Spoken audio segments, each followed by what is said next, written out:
ఈ మహత్కార్యం కొరకు ఆమె కూడా లైన్లో నిలబడింది సాక్ష్యం చెప్పడానికి. అయ్యా ప్రైజ్లాడండి, సంఘానికి వందనాలు, మీ అందరికీ దైవజనులకు వందనాలు. ఈరోజు నేను పొద్దున్నే అసలైతే ఫస్ట్ ప్రార్థనలో ఉండాలని బయలుదేరాను. అంతలాగా ఒక సైతాను సోదరు నాకు ఎదురైంది.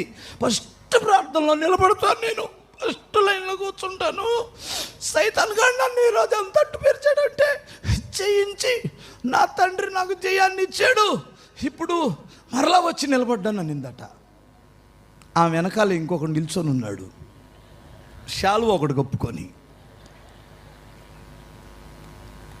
సప్పున లేచి, అయ్యా ఫస్ట్ ప్రార్థనలో ఫస్ట్ లైన్లో కూర్చొని దేవుణ్ణి ఆరాధించాలనే భక్తురాలకు ఎదురైన సైతాను గాడిని నేనే, ఎవడో కాదు. వాస్తవంగా నేను 15 రోజుల క్రితం డ్యూటీకి వెళ్ళాను. అయ్యా తినో తినకో నిద్ర లేకో నిద్ర కాసో వచ్చాను. దానికోసం దాని పిల్లల కోసమే కదా. నేను ఏమనలేదయ్యా. ఈ సైతాన్ గాడు అన్న మాట ఏంటంటే, అలిసిపోయానమ్మా, కాస్త నీళ్లు తోడు.